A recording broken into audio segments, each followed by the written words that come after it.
Testing, 1, 2, 3. Testing, 1, 2, 3.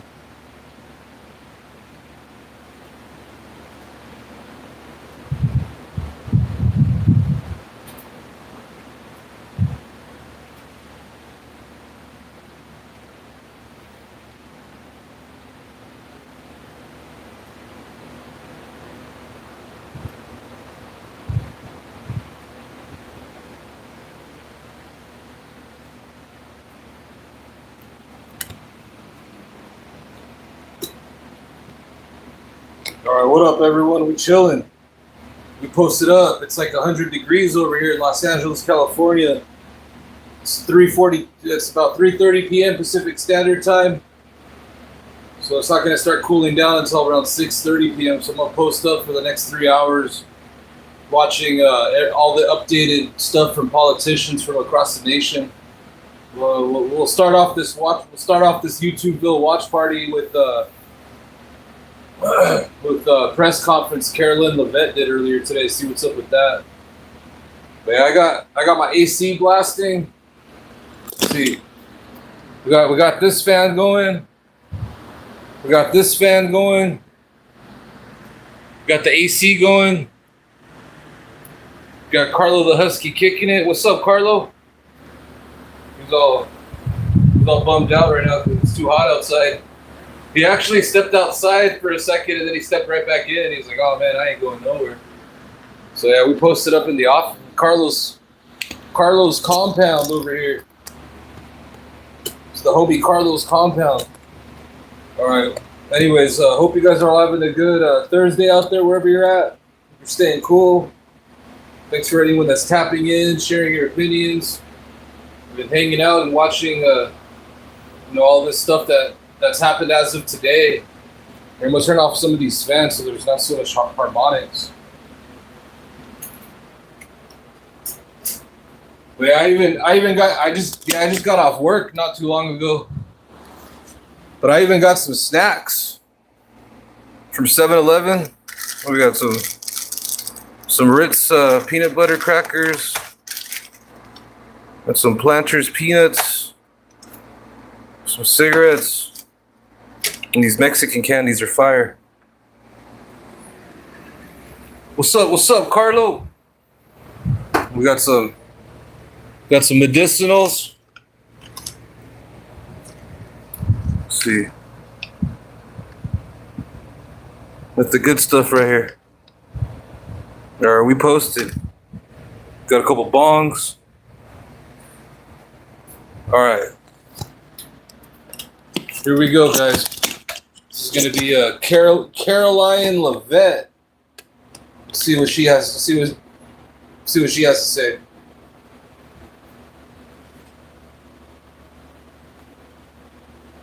I'm gonna put the closed captions on in case anyone has trouble. I'm actually gonna just turn off all the fans, and while I watch this, I'm gonna charge up my tan. It's nice and sunny right now. Another sunny day in California. But yeah, I'm gonna put on the closed captions so if in case anyone has trouble hearing, they can follow along by reading. All right, without further ado, here we go, guys. Please hit the like button. Thank you. Good afternoon, everyone. Good to see you here today. Good morning, Gabe. We'll begin today with a few scheduling announcements. Later this afternoon, President Trump will welcome the Los Angeles Dodgers back to the White House to celebrate their second consecutive World Series championship. Tomorrow night, the president will attend the White House Correspondents Association Dinner Round 2, celebrating free speech and the First Amendment alongside all of you, members of the media. The president looks forward to finishing what he started before a despicable assassination attempt derailed the original event back in April, as we all know. Hey, what's up? What's good? Just posted up, Mona. Same old shit. Same shit, different toilet. How you doing? What's happening, George Lopez? What's up, generic name? What's up, Nom Noms? Encourage everyone watching tomorrow night to tune in for what promises to be a very entertaining and memorable evening. Looking ahead to next week, on Monday, President Trump will travel to Michigan to deliver remarks on the economy. On Tuesday afternoon, the president will deliver a tribute honoring the life and legacy of his dear friend, Senator Lindsey Graham, at the National Cathedral. And next Friday, the president will host the 13th cabinet meeting of this term at Camp David, which will be a lot of fun and something different for the cabinet to experience together. Turning now to the economy. A little more than a year after President Trump signed the Working Families Tax Cuts into law, this historic legislation continues to deliver on its promise, unleashing a genuine boom for American workers, families, and small businesses. The numbers speak for themselves. This was the biggest tax refund season in American history, with the average refund exceeding $3,400, an 11% increase over the last year. American families and workers claimed $82 billion in direct tax relief, and 97% of filers received a tax cut. More than 29 million workers claimed no tax on overtime. More than 35 million seniors claimed no tax on Social Security, and nearly 8 million workers claimed no tax on tips. Thanks to the other pro-growth provisions in the Working Families Tax Cuts, like making the 20% small business tax deduction permanent and delivering 100% expensing for new factories, equipment, and research, the Trump administration is setting up American manufacturers and workers to thrive like never before. Just this week, the National Association of Manufacturers, which is the largest manufacturing association in the country, released a detailed report showing exactly how these tax cuts are driving investment, job creation, innovation, and long-term growth in all 50 states. In fact, I'd like to take a moment to highlight just a few of the real American businesses that this law is helping. Pivot Manufacturing in Arizona made the largest equipment purchase in company history after the Trump tax cuts gave them the long-term certainty to invest with confidence. Winton Machine Company in Georgia is on pace for the best year in its history. Ketchy Inc. in North Carolina was able to purchase new machinery and expand its workforce by 25%. And Juergens in Ohio expanded its brand new facility to increase production, and they're also paying their workers even more thanks to the no tax on overtime provision. These are not just great statistics, these are American businesses with the confidence to grow, hire, and invest right here at home rather than offshoring their jobs. And a business opening or expanding in this country means more opportunity and higher wages for American workers. It means a chance for the American dream for young families, and it means restoring the belief that we can make and build things right here at home. This is what President Trump promised, and it's exactly what he is delivering with the help of Republicans in Congress. Democrats throw around the word affordability a lot, but when they had the chance to vote for the largest middle-class tax cuts in history, they refused. If Democrats got their way, it would have meant the largest tax increase in history, $4 trillion. 90% of Americans would have seen their taxes go up, and it would have been a complete disaster for our economy. That's the Democrat solution to, quote, affordability. It is raising your taxes. So I hope the press will cover more of the massive success stories result. Man, this lady's so much full of crap. She must be personally changing Donald Trump's diapers herself to be filled with that much fecal matter. Because it's Donald Trump's illegal Iran war that caused everything to go up in price. Groceries, gas, you name it. Working Families Tax Cuts, and point out that every single Democrat on Capitol Hill voted against every single common sense provision that put more money back into the pockets of the American people. Haha, that's hilarious. MAGA and common sense in the same sentence. What a joke. On the energy front, after this briefing, President Trump will participate in a historic ratepayer protection pledge event at the EPA headquarters down the street. The president will expand the ratepayer protection pledge to governors, state legislatures. All right. No, let's take a smoke break because we're about to hear some. Got to smoke this up because after this, broad, we're gonna have to hear Orange Turd and Narco Bubio, and I forget who else I got in the queue. But once we listen to those chuds, we'll move on to the real politicians. Empower providers to ensure that everyone involved in building and powering data centers pays their own way instead of passing those costs on to hardworking families. The president will be joined by Energy Secretary Chris Wright, EPA Administrator Lee Zeldin, and several governors who have already signed on to this pledge. And it has already proven to be remarkably successful. Nearly 200 additional stakeholders have signed on since it was first announced, including utilities, data center developers, public power authorities, co-ops, and state governments. As a result, the pledge now covers 80% of all the power delivered to American homes and businesses. President Trump's bold leadership is turning data centers from a source of concern into engines of growth and opportunity for communities across this country, all while cementing America's dominance over China and the global AI race. The president is ensuring the American people are never left footing the bill so private companies can benefit. Instead, this is Caroline Leavitt doing a press conference from earlier today. By the way, I forgot to mention that. So this is fresh. This is from this morning. This is actually her second press conference since she came back from her pregnancy, from her 80-year-old husband. Trump is leveraging the data center boom to deliver real, tangible benefits for working families and small businesses. So we have a busy day here, rest assured. I'll take some questions. And here in our new media seat, we have Cam from Town Hall. Cam, thank you for being here. Why don't you kick us off today? Thank you. Two quick questions. One on Congress. First off, Speaker Mike Johnson passed a continuing resolution earlier this week. John Thune has said he wants to work with Democrats to find a way to fund the government.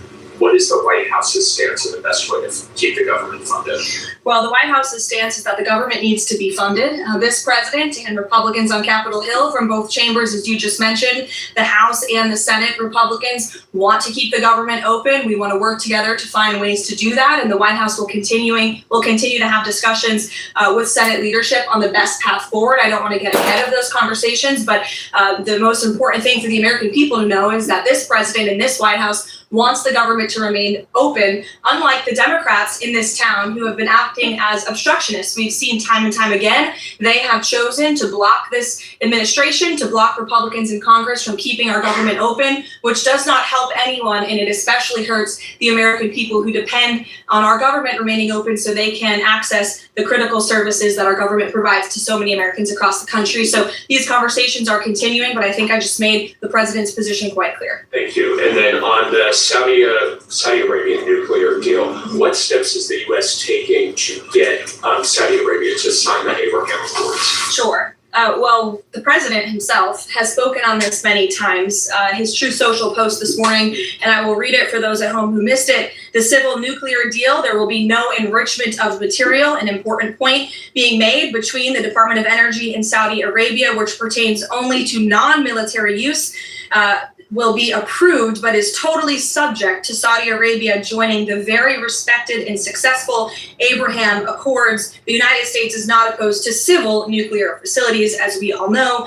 Look, this is a condition that the president has spoken about many times with our Gulf and Arab allies. He wants to see these countries sign the Abraham Accord. It was one of the most historic accomplishments of his first term, and it continues to be a long-term goal of his to expand those accords to ultimately come to a place where the Middle East can be a peaceful and stable region. And yes, this deal with Saudi Arabia, the energy deal, is contingent on this condition as far as the president is concerned. So we'll continue to talk with our Saudi counterparts to get the deal finalized and hopefully see them join the Abraham Accords very soon.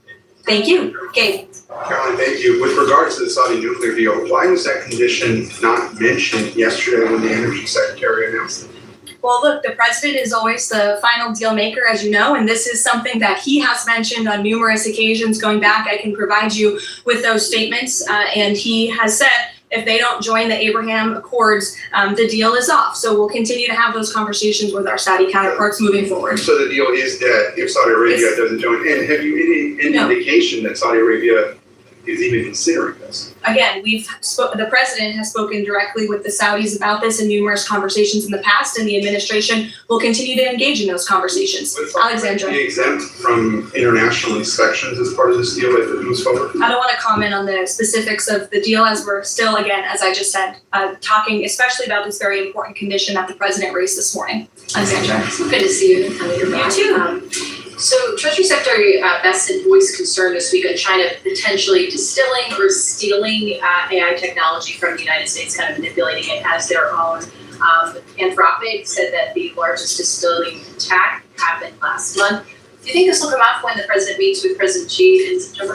Well, I have had the honor of being part of some of the meetings and discussions between President Trump and President Xi, and I can tell you there is always a wide range of topics that come up. I would imagine this would be something it's of high importance to the president and of this administration to obviously ensure that America remains dominant in the AI race, and we're obviously tracking the particular situation that you mentioned. I have one more if you don't mind. This week we've seen some major players in Democrat politics voicing or alerting really on how much influence socialism, communism has had now on kind of mainstream Democrat politics. Is there any chance that the president would be interested or is considering working with left of center Democrats to push back on this? Well, unfortunately, we don't seem to have too many of those left in the Democrat Party. We have literal self-proclaimed communists who are winning elections and who are claiming to be the new leadership of the Democrat Party. I think the vast majority of Americans understand the dangers of communism. Just look at countries all over this world. As an example,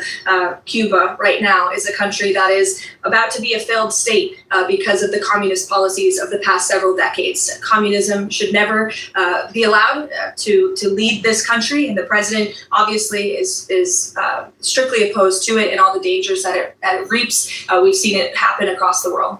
Meredith. Just to continue on the Saudi nuclear deal, do the Saudis agree with this interpretation since it wasn't part of the initial agreement? And has the president talked to MBS since this new condition? As you know, the president just put out this statement a few hours ago. I don't believe he's had a call with MBS in the hours since. However, this is something that he has raised in previous conversations and has also said many times in the past. John, in the back, go ahead. Thanks a lot, Carolyn. In regards to this deal, in the past, the Saudi government has said they will not consider entering into the Abraham Accords unless and until there's a Palestinian state. What makes you think that they're going to change their minds on their position regarding that? Again, I won't get ahead of the president's conversations, but this is something that he feels very strongly about and has spoken about it in the past and will continue to uphold. Let me ask you one other question. Just plain devil's advocate. Why does Saudi Arabia get a civilian nuclear deal, but Iran doesn't get a civilian nuclear deal? Well, again, this agreement is still being worked out. It will eventually, hopefully, be finalized with the condition that the president spoke about this morning. But this agreement in particular, as it's been discussed thus far, does give priority access for American companies in the Saudi nuclear energy program, which will ultimately benefit American industry workers and supply chains. So the deal that has been discussed thus far and will continue to be discussed absolutely puts America first, and that's obviously very important to this president. Ed. So Friday, the Section 122, the 10% global tariff goes away. Is the president going to ask Congress for an extension, or what's next? Well, I know the USTR, our great Jameson Greer, trade representative, will be having an announcement on that very soon, later today. I don't want to get ahead of him, so I would just tell you to stay tuned for more details. Okay, and then one more on the president's going to have some big utility companies at this event later on today. We're now a year and a half to speak into his energy policies. Is he going to pressure those executives to lower energy prices, not just maintain the prices? Well, look, as I mentioned earlier, the Ratepayer Protection Pledge is a novel idea drawn up by this president and his team to ensure that data centers in communities, where those communities want data centers, that these big CEOs and energy companies are picking up the tab for the energy costs in these communities, so the American taxpayer not being fronted with those bills. And the pledge today is being expanded to acknowledge all elements involved in building and operating data center, the governors who appoint the state regulators who set the power prices, the utilities and the co-ops that sell the power, and in addition to the tech companies that have already signed the pledge. So you'll continue to hear more about that from the president in a few hours at 2:30 when he goes over to the EPA. Sophia. Have you spoken to the president about what he wants to do about Chinese AI models if they are found to have stolen American IP? Does he want to sanction them? Or what actions can be taken without undermining broader U.S.-China trade talks or cutting off American startups that are increasingly reliant on them? Sure. Well, I won't get ahead of the president on any potential actions, but obviously these conversations are taking place. And again, they're of the utmost importance, not just for our national security, but to ensure America remains dominant in this space. Stephen. Thank you, Caroline. 2 questions. Has President Trump spoken with FIFA President Gianni Infantino about his interest in nominating him for UN Secretary General? Can you explain his interest there? And secondly, just a minor point of clarification on the Saudi nuclear deal. Did Prime Minister Netanyahu request this provision? Not to my knowledge, no. Again, as I told you, this was an idea the president has long had. It was the president and his team in the first term that began and signed the Abraham Accords with several countries in the region, between those countries and Israel. And the president obviously wants to expand on that historic accomplishment from his first term. To your first question about Gianni Infantino, I don't know if he and the president have discussed that. I haven't been present for all their conversations. I know they speak quite frequently, and the president has a lot of respect for Gianni and what he has done with FIFA. As we all just saw, the World Cup was a tremendous success here at home. It not only was hugely beneficial to our businesses and our local economies across the country, but I think it showed that America is the greatest country on earth, and the president is grateful to Gianni for all of the efforts that he had to make that dream a reality here in the United States. Danny. Thanks, Caroline.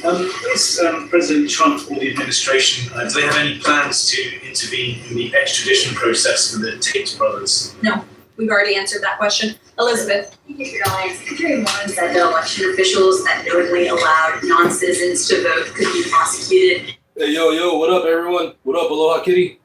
Fine. Is this option being considered in New Jersey after the governor revealed that thousands of non-citizens were registered to vote here? Well, for any prosecutions, obviously, I would always defer you to the Department of Justice. But what I will say on New Jersey and this governor, the fact that she just all of a sudden decided to put out a press release saying President Trump and Republicans have been right about non-citizens on our voting rolls is not a coincidence. I think this governor is saying this because she realizes this administration is serious about getting to the bottom of illegal aliens voting and being on our voter rolls in our country. The Secretary of Homeland Security. Hey, what's up? What's up, Christian? How you doing, buddy?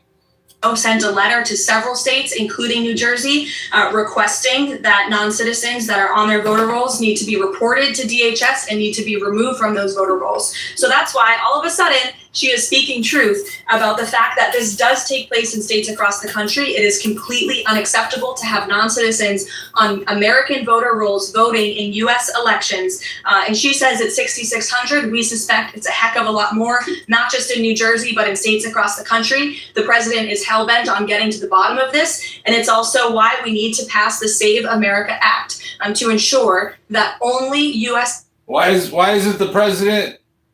Why isn't the low IQ president hell-bent on seeking justice for the Trumpstein victims? Are voting in U.S. elections. And I understand the House had a great accomplishment yesterday with passing the budget resolution, which has as much of the Save America Act as possible. And we encourage the Senate to move forward with passing that resolution into law so the president can sign it into law by the August recess. It's of the utmost importance to this president, but also to the American people who support this bill overwhelmingly. Mary in the back. Two questions. One on security. I look forward to seeing where all these losers will be once Trump's kicked out of the White House. Like Narco Bubio, J.D. Vance, like all those clowns. Like all those fools have absolutely no future in politics whatsoever. On self-driving cars. Sure. Sophia Cunningham and WNBA. Especially Caroline Levitt. Been attacked as a MAGA Barbie for saying it's common sense for men to not be in women's sports and locker rooms. Is the president following this story, and has he reached out to her?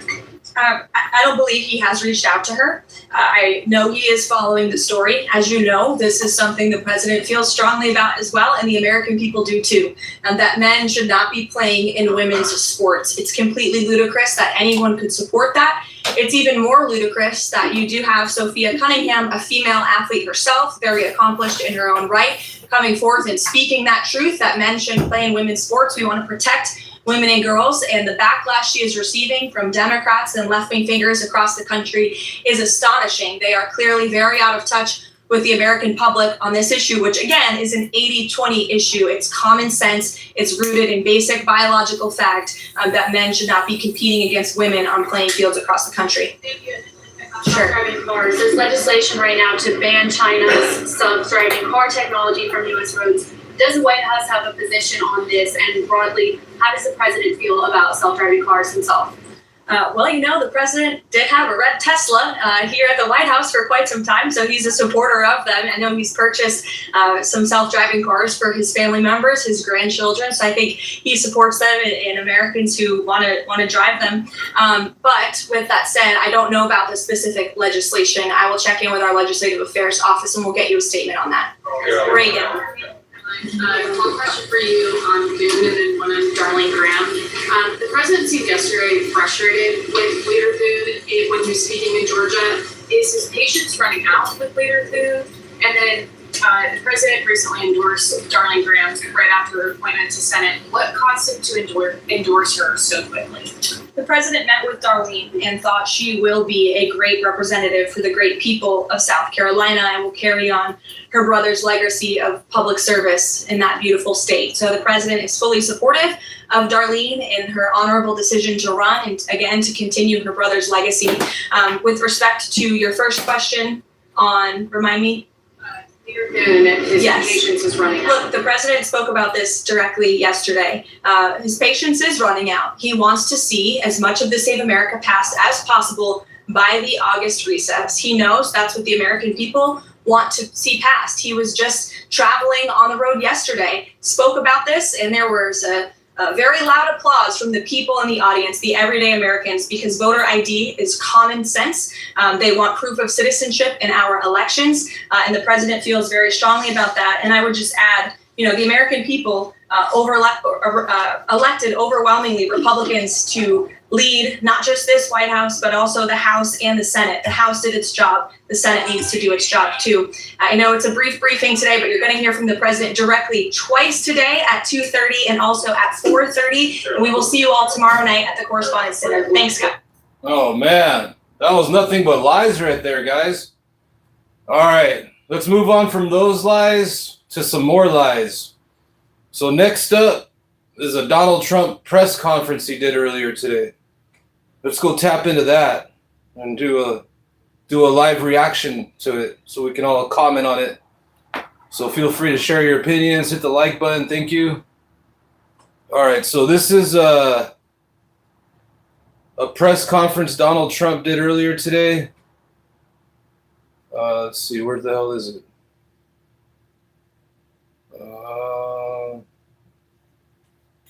Where is this press conference? Oh, here it is. Okay. And All right. So this is a press conference Donald Trump did earlier today. It's titled President Trump Makes an Announcement on the Ratepayer Protection Pledge. So keep in mind, folks, viewer discretion is advised because every single thing that comes out of this dude's mouth is nothing but utter lies. I mean, his diaper is full of so much fecal matter, it's coming out of his mouth. So keep that in mind. All right, here's his introduction to his song. Here, I got a better version of it. And I'm proud to be an American where healthcare isn't free. And we send all of our money to the Israelis, and I proudly stand up. Wait, I can't, lost my leg to diabetes. Ain't no doubt, can't afford this land. I'll be renting eternally.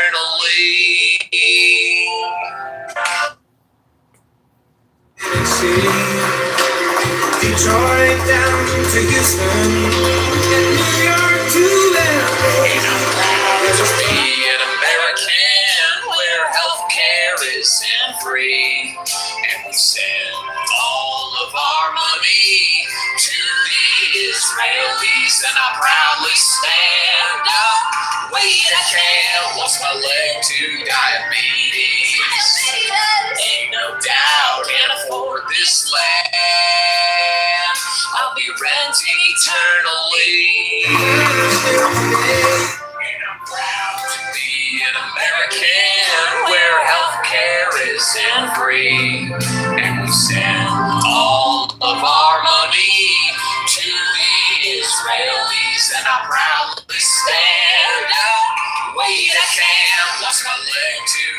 diabetes. Ain't no doubt, can't afford this land. I'll be renting eternally. And I'm proud to be an American where healthcare isn't free.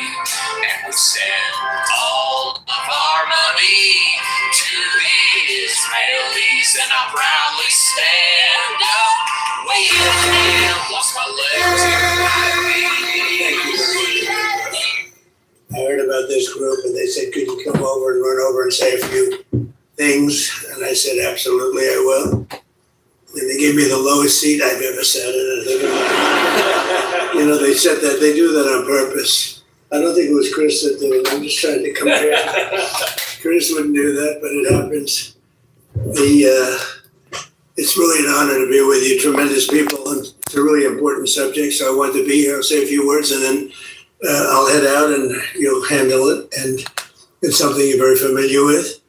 But the people in the room are real doers, real amazing.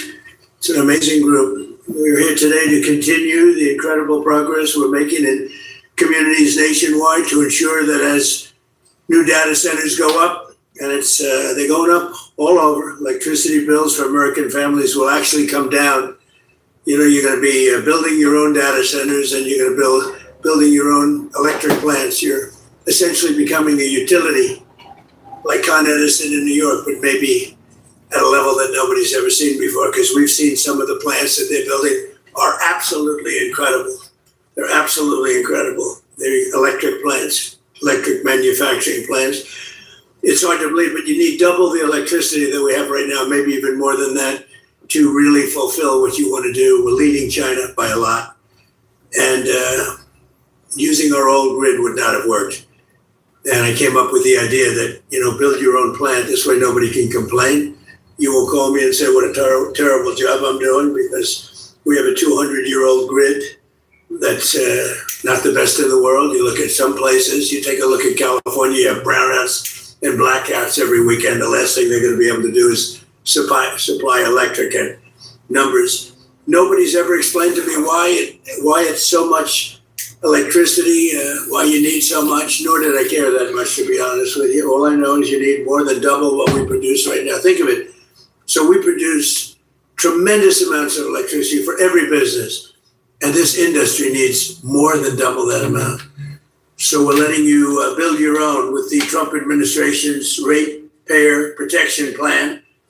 The American innovators and consumers thrive to win together because we're insisting that AI data centers and big tech companies pay their own way. And that's what they're doing. And they're happy to do it because this way they're going to be able to function and function brilliantly. They're going to have a lot of electricity left over and they'll put that into the grid.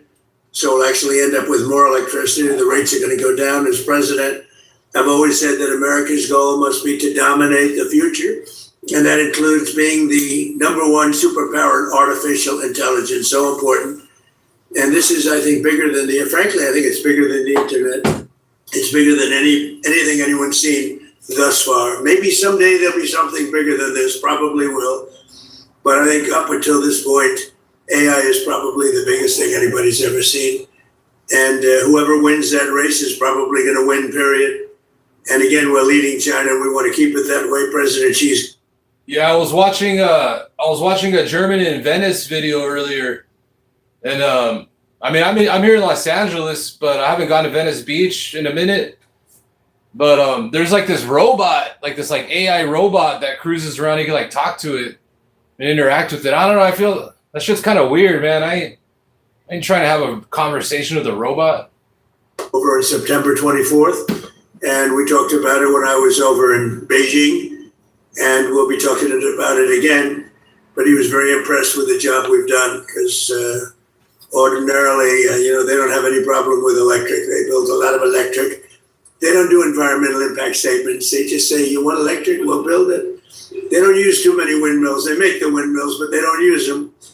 They do it the old-fashioned way in many ways. The United States never settles for second, and we don't under this administration. I can tell you that. You see that because We're the hottest country right now anywhere in the world. We live by the motto, America First. That's what's made us very strong, and we're leading China and all other countries by a lot in AI and just about every other category, including crypto. We want to stay in front in crypto. They'd love to take that over. So many. This is what he means by America First right here. Things I'd like to take over. They're highly competitive, if you haven't noticed. But thanks in part to this incredible technology boom, investments are pouring into the United States from all over the world. $19.2 trillion, creating hundreds of thousands of jobs. So think of it, $19.2 trillion in 12 months. Okay? And the previous administration had less than $1 trillion in 4 years. I would say that's an improvement. Do I get credit for it? No. No credit. Think of that. So 19.2 in 12 months versus less than 1 in 4 years. It's hard to believe, right? But that's the way it is. No credit, but we just keep chugging along. But as I say I get no credit for anything, and then I look around the Oval Office, I said, oh, but we're in the Oval Office. So I guess we do get credit. But less than 2 years ago, our country was dead. And I've had this said by so many leaders. They use the expression a little bit different sometimes, said differently, but meaning the same thing. They say, sir, less than 2 years ago, your country was dead, and now you have the hottest country anywhere in the world, and we are the hottest in the world. At the same time, we know that the data centers and AI are dramatically increasing the demand for electricity. It's only fair that the cost of building the new infrastructure required to meet this demand should be borne by the corporations themselves, not by the American consumers and the American citizens. And I think everybody agrees to it. And actually, they really don't have a choice because there's no way of producing that kind of electricity, the kind you need. And they want to do it themselves. And honestly, they're coming up with some plans that are genius, just like they are. That's why earlier this year, I introduced the Ratepayer Protection Pledge. Under this groundbreaking plan, America's largest tech companies have formally committed to fund or build all energy infrastructure required to meet the demand they are placing on the grid. So they're going to be funding all of those electric needs, and we're giving them the right to build their own power plants. Lee Zeldin is here. He's phenomenal, and he's getting it done quickly.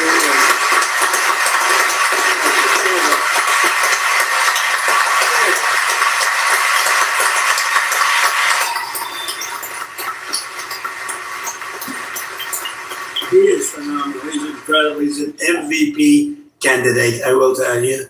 He is doing things at levels, and by the way, everything perfectly. He's totally into the environment, but he's getting things done in 2, 3, 4 weeks that used to take years and years. And people are getting their approvals, and they're building buildings. We're building more buildings now, plants, and all sorts of manufacturing capability that we've never done anywhere near it. Many, many times. And companies are pouring in. Toyota, the other day, as you know, announced that they're moving into our country from Mexico. They're going to be, I think, closing up a lot of their operation, maybe all of it in Mexico. They're moving to this country. We have we have more car plants being built now in the United States than at any time in history. And, you know, we went years before me. We went many years with no car plant being built. I mean, they wouldn't even think about building in this country. Now, with a hot, same thing with chips. We'll have about 50% by the time this term is over. We're going to have probably 50% of the chip market. A year ago, when we began, we had no chip market. We had virtually none other than Intel. We had Intel. And we made a purchase of 10% of Intel. We got it for the right price. And we made approximately $72 billion on that deal. So it was good. Do I get credit for that one? No. I get no credit. None. But we did that, and we made a lot of great deals, I'll tell you. We keep it going, too. But Intel's been fantastic, one of the hottest companies anywhere in the country. And when we met them, they were really having very big difficulty. We worked with them. But the stock price has gone up many times. I think it's maybe the hottest or one of the hottest. Zero. I do this from the love from the bottom of my heart. I plan my life around this. Anywhere in the world. So it was an honor to do it. I love looking good. We made a lot of money. We made, I guess, over $72 billion on the profit. They've also agreed to invest heavily in local communities where data centers are built, supporting job training and local services. They're really spending a tremendous amount of money. In other words, with the governors in the room, you have great governors in this room, and these companies are spending tremendous amounts of money on the communities, the local communities. So I think it's important that we tell the local communities that, because other nations are trying to get us to slow down, and they're spending a lot of money on propaganda, on press, PR, trying to convince everybody that this isn't a positive thing. And if we don't do this, we're going to be left behind. And even communities compared to other communities. You have some communities that really want this. This isn't all negative stuff. You have communities that really want the data centers. And frankly, those are the smart communities, because it means tremendous numbers of jobs, very little actual disruption. And the ones that don't want it, the happiest people in the world are foreign countries, number one, and number two, other communities within our country, because they're begging for them to be there. And some of them are great communities, very, very forward-looking communities, very smart communities. Since I introduced this plan just a few months ago, more than 220 utilities, tech companies, state governments, and other partners have signed our ratepayer protection pledge. Electricity rates for 80% of the power distributed in America are now being kept in check by the plan. We have kept rates down, way down. We inherited the worst inflation in the history of America from the Biden administration. And as you know, last week it was announced that inflation is way down. It's down more than it's been in over 6 years. And other things are happening that are so fantastic. And when all these buildings, plants, factories that we're talking about start opening up, all I know is I'd like to be the next president, because I'm going to make somebody look very good. They're going to sit there and all this stuff is going to be opening, and they're going to be saying what a genius they are. That happened with Biden. I got cuts in medicine prices that statutorily took 2 or 3 years. And I got these tremendous cuts, and then they sat there and said, oh yeah, they didn't even know where they came from. But I got them, and this is going to be a much bigger example. You have all these plants that are going to be opening up over the next 2 years, sooner, but 2 years. And somebody's going to look very, very smart, and I hope you remember me, because what we've done is something that nobody thought was possible. For example, Southern companies, Georgia Power has frozen base rates for households until 2029. Is anybody here from Georgia Power? No? A certain governor is here.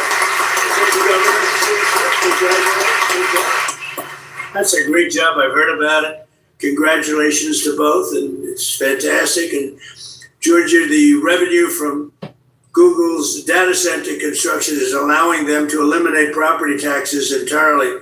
And that's what you call using it to your advantage. The numbers are so incredible.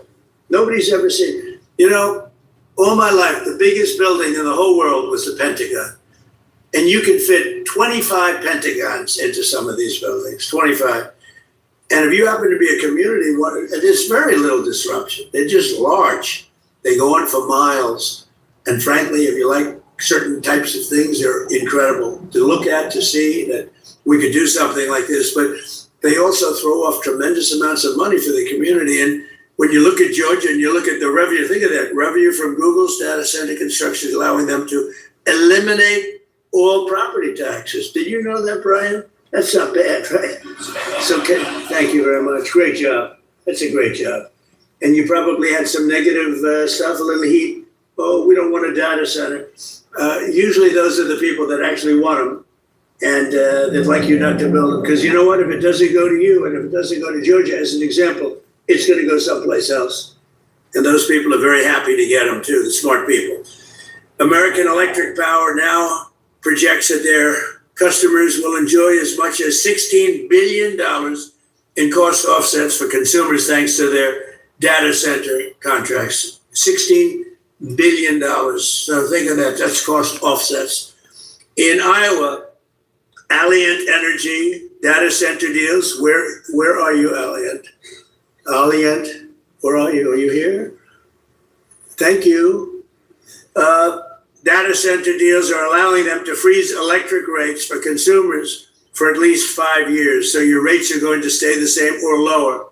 In Louisiana, there's a guy looks like he's from Louisiana to me. Public school teachers in so think of that, Richland Parish are getting as much as $50,000 in bonuses this year thanks to a $27 billion project by Meta that will also save local residents $2.6 billion on their electricity bills. Their electricity is going down.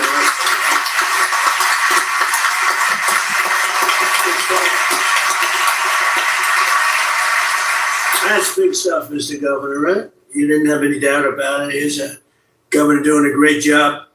We have some really great governors in this room. With the Ratepayer Protection Pledge, we're creating a fair deal for everybody. This is how we'll grow our economy, lower the cost of living, protect American consumers, and lead the world in AI and high tech all at the same time. We want to lead the world. And it is said, if you come in second, you're going to be second overall, because there's never been anything big like this. There's never been any, like in Georgia, there's no other thing you can do to create numbers like you've created, Brian. Both of you, there's no other thing. You can do 100 different deals, 100. It is nothing close to what you've been able to do. And why? They put a big, gorgeous new plant at a certain location. Big deal. It's so incredibly positive. Unfortunately, there are some who would like to lead us down the opposite path.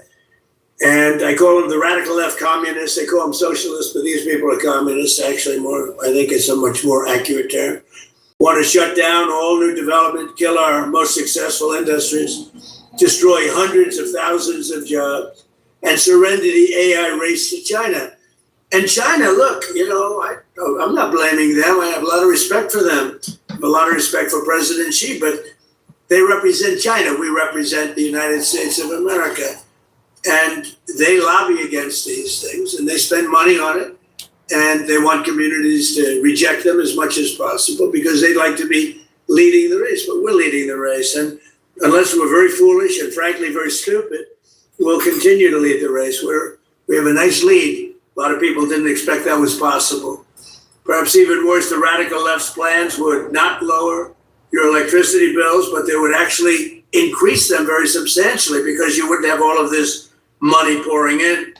You'd have American energy would be far more expensive, regulating oil, natural gas, and clean, beautiful coal.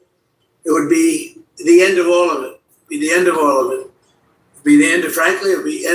end of great success for our country, because we've never had anything like what's happening right now. I call them the Democrats because their policies are so bad. Look, think of it. No men. We want no men in women's sports. Transgender, they want transgender for everybody. I call it transgender mutilization of your children for everybody. Open borders where the world can pour in, where prisons from all over the world are released into our country. And we've done a hell of a job in getting them out. Murderers, 11,888 murderers let into our country under the previous administration. We've gotten a lot of them out. We're getting the rest of them out fast. But the Democrats in Congress want less energy, not more. And if given the chance, they'd send your prices soaring and inflation skyrocketing, which is exactly what would happen if you had somebody else sitting in the position that I am right now. And just like we did with the Green New scam, where we were scammed, the whole country, I wasn't scammed. I got it right from the beginning. I got it from the first minute when I heard this crap. They were saying wind was so wonderful, except you couldn't watch your television. They wanted to watch the debate. Donald Trump against Sleepy Joe Biden. Nobody could watch it because the wind wasn't blowing. Remember that? Darling would like to watch the debate tonight. I'm sorry, the wind isn't blowing. No, that's one of the great scams of all time. But if you dislike another country, let them keep building windmills. They are going down. People are finally figuring it out. But we're not going to let it happen to this country. We're going to use the kind of things that work. and they're working better than anybody ever thought possible. So experts have observed that the amount of energy a society produces is the single greatest indicator of its advancement as a civilization, its success as a country. Think of it when you think the amount of energy produced. Hey, what's up? What's up, Matt Reynolds? I don't know what you're trying to say, but I'm perfectly fine with Donald Trump being in prison. So when you give those fast approvals, that's a positive thing. I want you to feel good. Yet instead of offering a positive version and vision for carrying American civilization to new heights, the radical left only wants to limit our energy consumption and rein in our American dreams. We have the American dream until we came along. First, we had a great first term. We had the greatest economy in the history of our country, and this economy will blow it away. We're doing very well against the Islamic Republic of Iran. We're doing extremely well. They would like to do something, but I say they're not ready yet. They need more of the same. They're not ready yet. They got some evil intentions. We cannot let them have a nuclear weapon. If we did all this that I'm talking about your data centers, isn't that important? When they start blowing away communities one by one, we cannot let them ever even think about having a nuclear weapon, and that's exactly what's happening. They'll never have a nuclear weapon under the.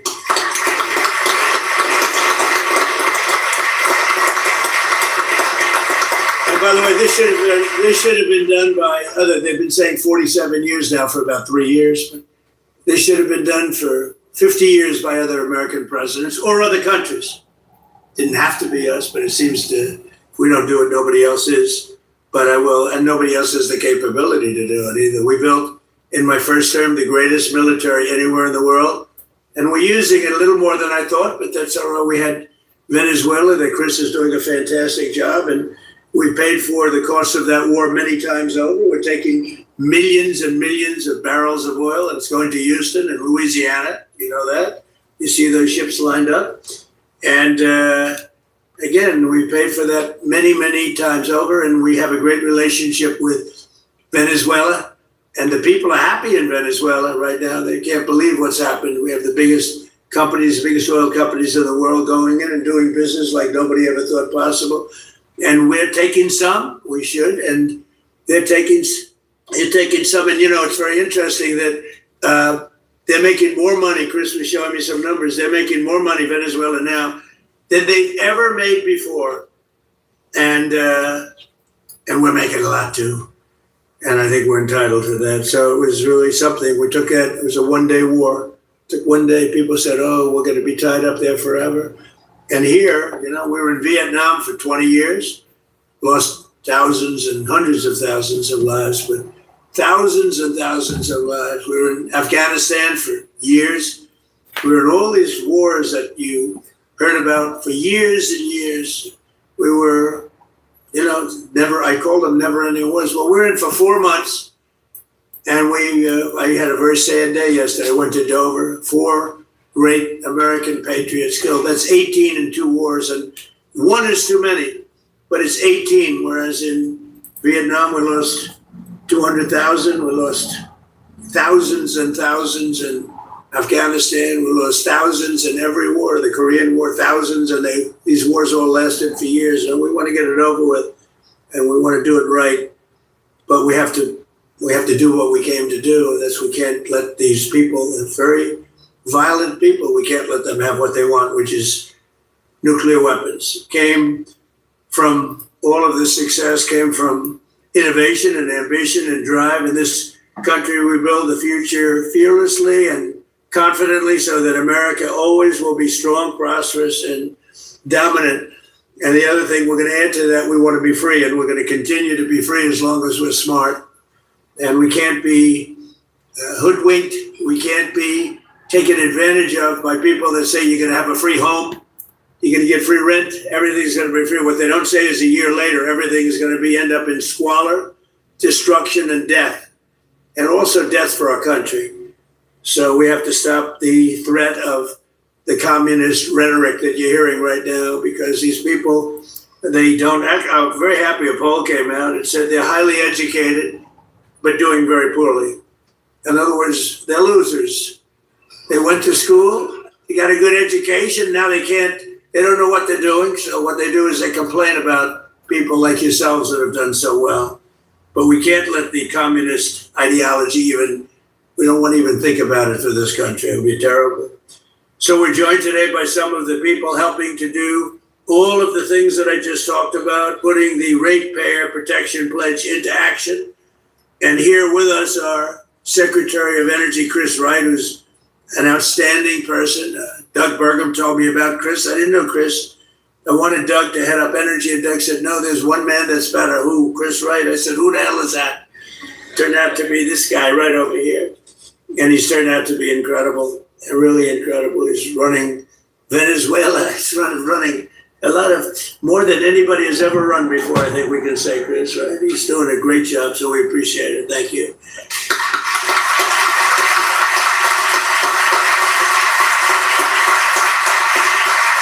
A friend of mine, the governor of Louisiana, Jeff Landry, popular guy, really smart, street smart and book smart, which is a rare combination, by the way. We have the governor of Nebraska, Jim Pillen, who's done a fantastic job. He's where's Jim? Is there any someplace? Where are you? Oh, hello, Jim. You're looking good. You don't change much. Thank you. You don't change much. How's Nebraska doing? Good? Do they still like Trump in Nebraska? I think so. We had a very good night 2 nights ago in a place called Arizona. We're 14 out of 14. And we're doing that kind of numbers in Nebraska. I think we're doing those numbers everywhere. And it's all based on common sense. You know, we're conservative, we're this, we're that, whatever you are. The most important thing is we're people of common sense. We want to have strong borders. We want to have good education. We want to have low taxes. We want to have a great military. We're people of common sense. And if you do that, you'll be very successful at politics. Governor of Idaho, Brad Little, thank you very much, Brad. Governor of Georgia, Brian Kemp, thank you, Brian. Great honor. Entergy CEO, Drew Marsh. Drew, thank you very much, Drew. Thank you, Drew. Great job you're doing.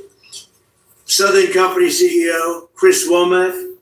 Chris, there he is again. Chris, I didn't know that was your name. I just saw you. I said, that's a smart guy because you did that big job making people in Georgia rich, right? That's Meta President Dina Powell, who's been my friend. She was with me for 4 years in the White House. And I called up Mark. I said, you hired the right person. You got the right person. So great, Dina. We're proud of you. Columbia County Commission Chairman Doug Duncan. Doug, thank you, Doug. Congratulations. Job well done. And Sheldon Jones of Louisiana's Richland Parish School District. And thank you very much. Good job. You know him, don't you? Huh? Thank you. You're doing fantastically well. And again, Lee Zeldin has been so outstanding. So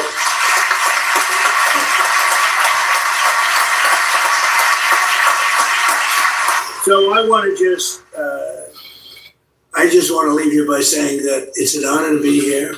I'm going over now to talk about various and sundry subjects. One is the Iran war, where again, we're doing very well, very, very well. I would say better than anybody expected could be done. We've knocked out their Nate. Yeah, what a scumbag. He hasn't once yet mentioned the fallen soldiers. What a scumbag draft-dodging Dodger he is. Air Force, all of their radar, most of their capability in terms of manufacturing. Their drones are down 84%. Their missiles are down 91%. And I had a newspaper say, they're in stronger position today than they were 4 months ago. No, that's not the truth. That's not right. I can't believe they're even allowed to say it. New York Times said, they're in stronger position today. They have no military. They have no Navy. They had 159 ships. Everyone's at the bottom of the sea. They had 212 airplanes. Everyone is gone. They have no radar. They have no anti-aircraft. They have no nothing. Other than they're mean and they're smart and they still have some capability. But 4 months ago, trust me, they were much, much stronger. Okay, I want to give you the non-fake news. But we're going to do that, and we're going to then have the Dodgers, the World Championship Dodgers are going to be over at the White House. They're going to be waiting. And I'll meet a man who's just about the best pitcher in baseball and just about the best hitter in baseball. Damn, I'm tempted to burn this Dodger hat I have in my barbecue. Yeah, the Dodgers suck for going to the White House. Just about the best fielder in the outfield in baseball. And needless to say, I guess he had a game where he pitched a almost perfect game, and he had 2 or 3 home runs. I mean, to be honest, I tuned out sports a long time ago anyway, so it doesn't even really matter. But, yeah, it's just all, in my opinion, I think it's just all, I mean, it's entertainment. It is what it is, you know, but like I used to be like diehard like sports fan, you know, like consumed a lot of my time, but it's like I tuned all that crap out and focused more of my time on work and, you know, self-improvement and everything. Maybe they said it was probably, I said, you know. It's just bread and circuses. Never seen that. Only Babe Ruth. Babe Ruth was a great pitcher and he was a great hitter. But even the Babe didn't throw a one-hitter, hit 3 home runs, which would make it, I would imagine, about the greatest game ever played. So we're going to be. Yeah, Freddie Freeman. I like Freddie Freeman. I mean, I think at the end of the day, you know, they kind of had no choice. It's probably like in their contract, you know, so they couldn't. Like Kiki Hernandez. I like Kiki Hernandez. He said he had some other shit to do, but then he said I wouldn't have gone even if I didn't. He kept it a buck. Who else didn't show up? Mookie Betts, but he said he had something else to do. But yeah, Freddie, it's probably in their contracts. They ought to like show up. All of the people of the Dodgers that won the World Championship. Because like the owner of the Dodgers, he's got investments in the concentration camps from Donald Trump's crimes against humanity. And we see the champions, the Super Bowl champions, and the baseball, and basketball, all of them. They like to come over to the White House. We're going to have a little thing in a few minutes. But I want to just thank everybody, and we're really talking about the ratepayer protection plan. To me is very important because you have to convince your community how great these things. You can't fight it. You have to go with it. And you're going to have all that protection, and we're giving you automatic protection. But you're going to make a tremendous amount of money. You're going to reduce taxes, and you're going to have something that if you don't have it, everybody else wants it.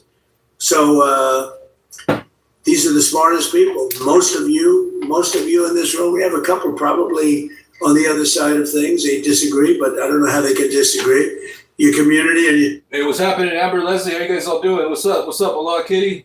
How are you guys all doing? Hope you guys are all doing well on this fine Thursday afternoon.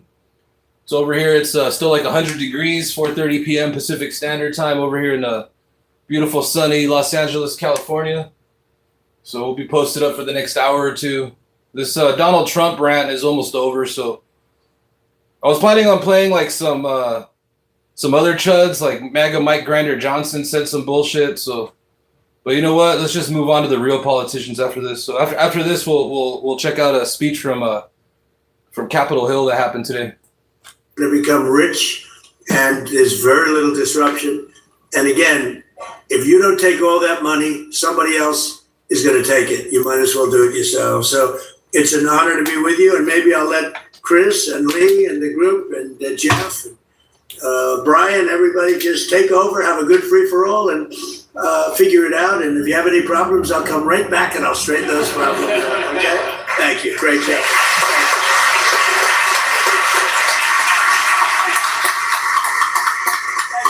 All right, so there's another press conference of lies from Donald Trump. Well, he's destroying the world. All right, let's go check out some real politicians. All right, so this dude right here, Meeks. This is Senator Meeks right here from the Senate floor today. This is titled. This is titled "The President's Tantrum is Why Gas Prices is Back Over $4." Meeks doesn't hold back on Trump. All right, this dude Meeks is about to cook Trump right now. Let's check it out. Thank you, Mr. Speaker.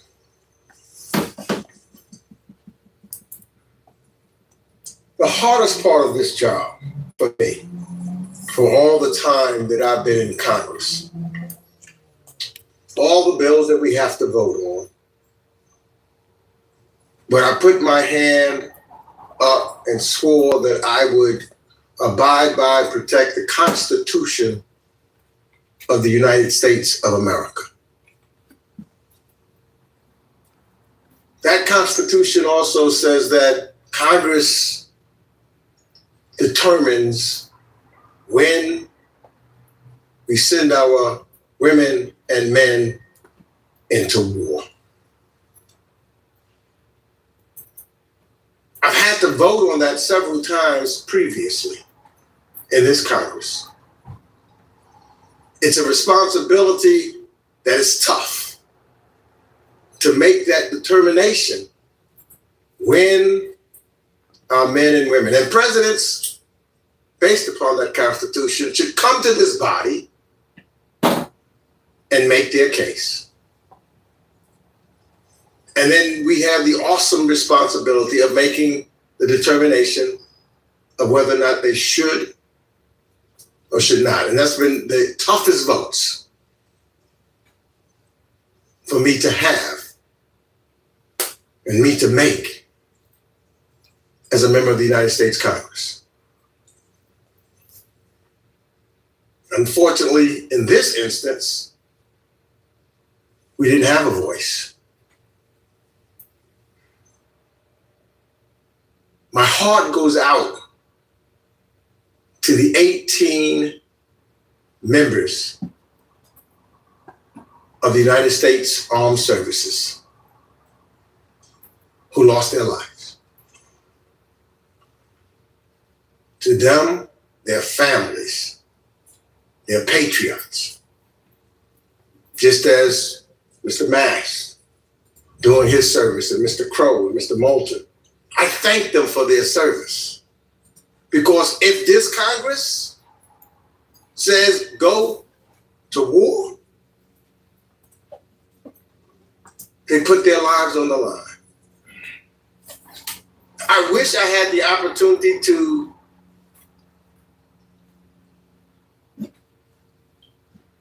talk to all 18 families who lost loved ones in this war. Fortunately, I can't do all 18. One of the 3 that lost their life over the last weekend, Sergeant Angel Rampershade, is from my district, my constituent in Ozone Park, New York, who was killed on July 17th in Jordan. I'm going to visit that family when I get back to New York on Friday. My office has already reached out to them. I'm going to have a flag flown on top of the Capitol.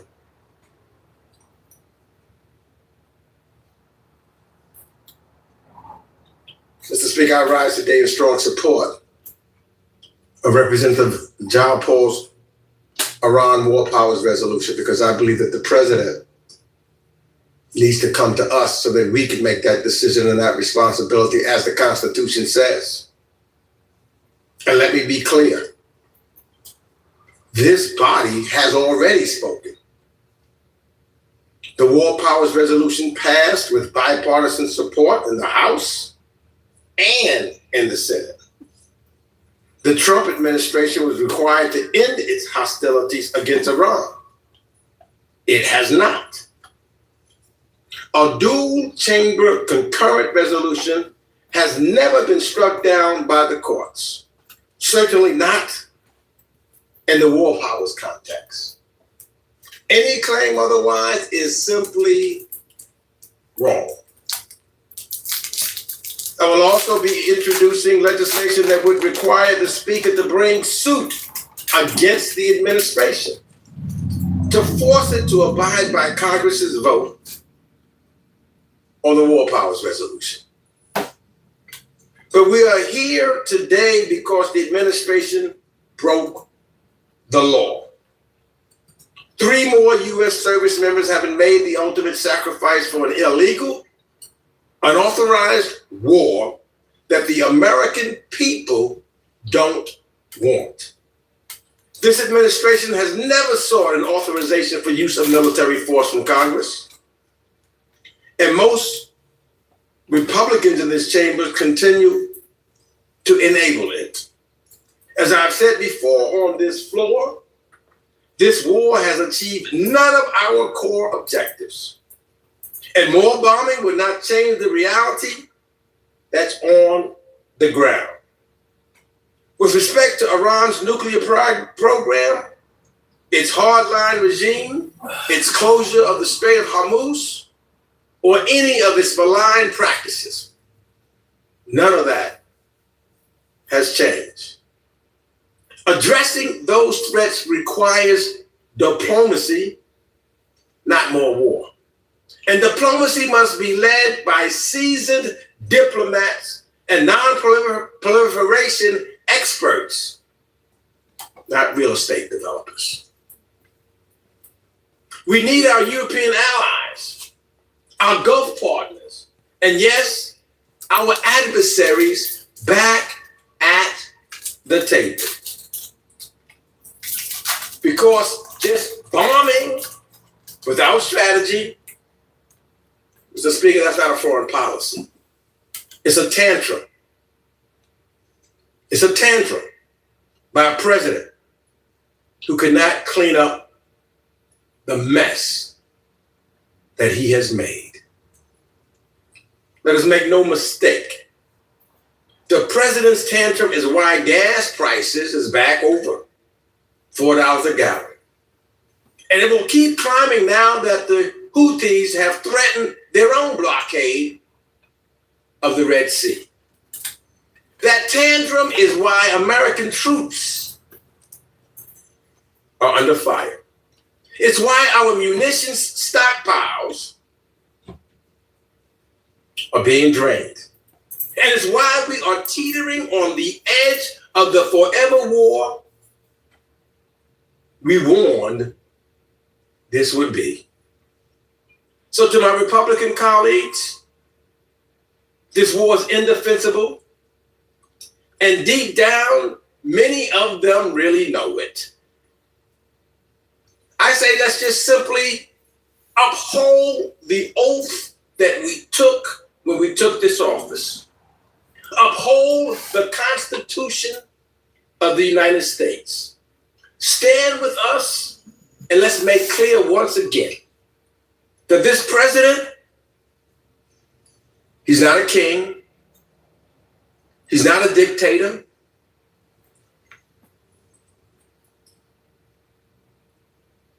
He's the president of the United States. But there is a body called the House of Representatives and the Senate that is equal to the executive branch. He cannot go around this. That's in violation of the Constitution. And he cannot wage war without our consent. And so if you still believe this war should continue, I say fine. Then vote in support of this measure and demand the administration come to this Congress and demand that he tells us what his plan is, how it's going to end, and how much money it's going to cost the American people. And also, he should follow the Constitution as the law requires. And I reserve the balance of my time. Time reserved. All right, so that was Senator Meeks right there, being the voice of reason right there, stating some facts. All right, let's go see what else we got in the queue. All right, let's see.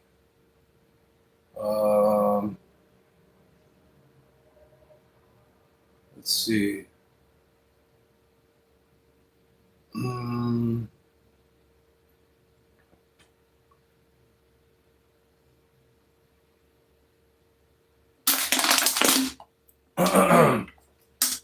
All right, let's check out. Since we're on the Senate floor, there's a bunch of stuff in the queue. This is what we got in the queue right here. Starting from like right, where does it start? All right, starting from here, going up, this is everything we got in the queue. We already watched Caroline Leavitt. Oh, hey, let's check out Senator Jeff Merkley. This looks pretty cool. All right, this came out this morning. This is Senator Jeff Merkley from Capitol Hill. Mr. President, America. This is titled Republicans Blocked My Bill to Ban Gold Trump Coins. So there's another Trump grift with his Trump coins. That the money in their pockets will not cover the increasing cost of gas and groceries and housing or health care. Meanwhile, the President of the United States, Donald Trump, is worried that the money in Americans' pockets don't currently have his face or his signature on them. You know, in 2020, Congress passed a law to produce new coins to celebrate America's 250th anniversary. In that law, we wrote that the coin should be emblematic of our 250th anniversary, the U.S. semi-quincentennial. A celebration of 250 years of the vision of a democratic republic, of a government by and for the people, of our values as a free people, with the rights of free speech and free assembly, free expression. Well, certainly this we know, that the symbol of putting a sitting president or leader on a coin is not a symbol of a democratic republic. It is a symbol of an authoritarian strongman. No, if we turn the clock back to the year 44 BC, Julius Caesar was emperor, and he decided to have a coin with his face on it. And he was the first to do so. It was a radical departure from Roman tradition, and it alarmed the Senate. It was viewed widely as a blatant display of personal power, personal authoritarian power. And if you miss the point, on the backside of this coin, it had the words "Dict Perpetuo," dictator in perpetuity, or dictator forever. That's what it represents to put your face on a coin. And then, at the time our nation was founded, and again we're celebrating the 250th anniversary of that vision, King George III, put his face on a coin, on the silver sixpence. And it was viewed as, with Julius Caesar and the emperors who followed him, as an expression of authoritarian personal power.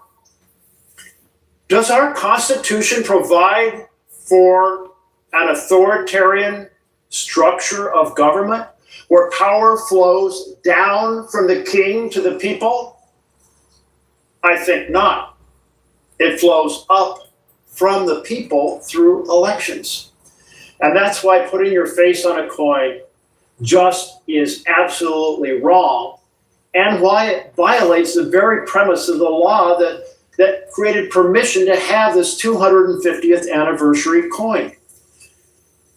The design that Trump has come up with, that of a fake gold coin with his face on it, violates the law that we passed. It's widely out of sync with the values of our nation. It's widely out of sync with our history and our best traditions. So these coins should never be made. And if made, they should never be distributed. It is part of a long list of this authoritarian would-be strongman dictator president trying to stamp his name onto every public place available, renaming the Kennedy Center for himself. Renaming the U.S. Institute of Peace for himself. Hanging dear leader-sized North Korean-style banners on the sides of the buildings here in Washington, D.C. Putting his face onto the passports. Putting his face onto the national park passes. Naming a class of warships after himself. Insisting that it be his signature, not the Treasury Secretary's signature on the currency. Planning to build a massive triumphal arch to himself. And let's not forget, tearing down the People's House, the east wing of the White House, to build his gold-plated, billion-dollar ballroom boondoggle. I say to my colleagues, whether they sit to the left of the aisle or to the right of the aisle, didn't we take the same oath to the same Constitution? Didn't we pledge ourselves to sustaining a democratic republic, not a strongman state? So I urge you, join together, these and ours together, to defend our Constitution, to defend the vision of government by and for the people. And if we want to turn to the opinion of George Washington 250 years ago, what was his opinion? He was strongly opposed to having his portrait put on coins. Why? Because he considered it a king-like act, completely out of sync with the vision of the nation we were founding. Washington's example has endured for 250 years, until now. Well, my colleagues may say that, well, there was one exception in 1926, when there was a coin of George Washington, and behind him there was the outline of a face of President Calvin Coolidge. But it wasn't Calvin Coolidge on the phone, on the coin. It wasn't his portrait. He wasn't alone. And you'd have to be really knowledgeable to know that that outline hanging in the background happened to be Calvin Coolidge. Well, this is quite different. This is a full-on Caesar style, King George III style, self-ego amplification that just doesn't fit with the United States of America. So Congress should immediately pass the Change Corruption Act, which I've introduced with Senator Cortez Masto, and to ban all coins from featuring the image or signature of the sitting U.S. president or living former presidents, aimed at the principle involved, not aimed simply at President Trump. You know, families need foundations to thrive. Foundations like healthcare, housing, education, and good paying job. What they don't need is to have President Trump's face on fake gold Trump bucks. So instead of putting his face on our money like a king, our president could focus on putting money back in the pockets of working Americans. Let's honor 250 years of government by and for the people. Let's prohibit this Caesar-esque, King George III, Louis XIV style of displaying authoritarianism. Let's pass the Change Corruption Act. All right, so that's Senator Jeff Merkley calling out Trump in his grift with his dictator coin. But yeah, if he tries to come out with that coin, and once it hits, if it ever hits the streets, that'll be like the most defaced currency in U.S. history. It'll be defaced currency like no one's ever seen before. All right, let's go see what else we got. Let's go check out Adam Schiff from the Senate floor today. What up? What up, everyone? How you guys all doing? Hey, what's up, Wormy? Sorry, I missed your chat earlier. Hope you guys are all doing well. All right, this is Adam Schiff from earlier today. This is titled 10 Worst Trump Grifts. So let's keep it on the Trump grift train. All right, these are 10 worst Trump grifts. Schiff exposes the cost of Trump's corruption to you. All right, here we go. Schiff's going to bring the facts right now. Protect and expand his family's wealth. So, President, more than a year and a half ago, when Donald Trump placed his hand on a Bible and took the oath of office for the second time, he swore to preserve, protect, and defend the Constitution. In the time since, he has failed to live up to that basic promise. Instead, he has focused Hey, what's up, Eric Klein? What's up, JFO? How are you guys doing? On a very different priority: to preserve, protect, and expand his family's wealth. The payments to the president and his family have been massive. The self-dealing and profiteering have been absolutely breathtaking in their scope. And you don't have to take my word for it. 2 weeks ago, the president filed his annual financial disclosure, signed under penalty of law.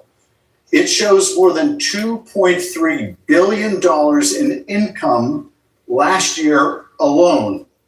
$2.3 billion made by the president in the last year alone. Wow. That is 3.5 times what he reported the year before. So either he's just become a much better businessman since he became president, or he is corruptly using his office to enrich himself. The same can be said for much of the rest of his family. Exposing this corruption is the first necessary step to stopping it.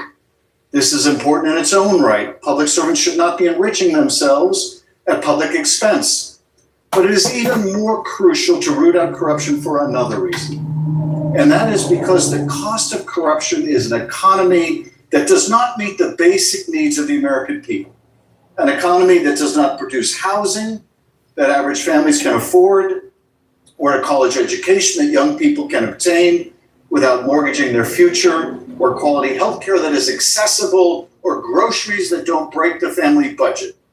When the president is fixated only on his family's personal wealth, on the money he can make by abusing the power of his position, on his own vanity projects, gilding the White House, gilding statues, and gilding a ballroom, he has very little time or inclination to address the problems facing ordinary Americans. They are mere afterthought, and the country suffers. That is the true cost of corruption. So today, I'm going to walk you through the top 10 ways this president has turned the Oval Office into a personal revenue stream. The settlements he's collected, the gifts he's pocketed, the money he and his family have extracted from anyone with the misfortune of needing something from this government, and the pet causes he has extorted money to fund. Bear in mind, every number I'm about to give you is either taken from his own financial filing or from public reporting. And because the president seems to enjoy ratings and rankings, we'll count them down from number 10 all the way to number 1 of the top 10 most corrupt self-enrichment schemes of the president. And by the time we reach number 1, we will have tallied billions of dollars for him, for his family, for his personal whims, and nothing for you. That is the cost of corruption. Number 10, overseas licensing. Let's start small, and by small, I mean $23 million. Since his reelection, the Trump family has made it at least $23 million licensing the Trump name overseas. A hotel in Amman, towers in India, golf courses on the outskirts of Riyadh and Doha. These are just a few of the more than 20 overseas projects the Trump administration is now pursuing. Many of them are requiring the cooperation of foreign governments. And here's the thing about needing help from foreign governments when you happen to be the president of the United States. Those governments are going to want something in return. They're going to want you to treat them very, very favorably in return. These countries all want something from the United States of America.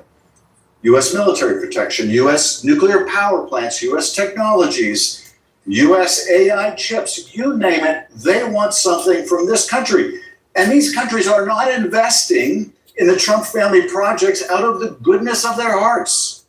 They want payback, and much to the detriment of Americans' national security interests, they're getting it. Let's look at just one example, this one from Southeast Asia. The administration agreed to lower its threatened tariffs on Vietnam, but not until after the Trump Organization broke ground on a $1.5 billion Trump golf course complex outside of Hanoi. A golf complex that Vietnamese officials fast-tracked by ignoring their own rules. This kind of overt pay-to-play is playing out in country after country after country. What is the cost of this corruption? Well, our national security suffers when the president sells advanced chips to a Gulf nation, not because it's in our interest to do so, not because our own AI companies don't need the chips to compete, but because the president or his family got a payoff. Our country suffers when the president makes national security decisions for financial reasons that benefit not the country but himself. Did the president just approve nuclear power plants in Saudi Arabia because it's a good idea? Or because the Saudis have been phenomenally generous to the Trump family business, to the president and his sons, and to his son-in-law, Jared Kushner, in particular, in whom they invested a cool $2 billion. Will American troops, our sons and daughters, be more at risk of deployment to the Middle East with more endless wars, or because of a nuclear arms race that we helped get started in the region, not because helping the Saudis go nuclear was good for us, but because the Saudis wanted payback for their investment in Donald Trump's family? That is the cost of corruption. Number 9, the Paramount CBS settlement worth $36 million. Number 9 brings us to perhaps one of the most frivolous media lawsuits to ever see the inside of a courtroom. Following a 60 Minutes interview with Vice President Kamala Harris during that presidential campaign, Trump sued CBS, alleging, believe it or not, election interference. His claim that CBS edited the interview to make Harris sound better. Let me remind everyone, most long-form television interviews are edited.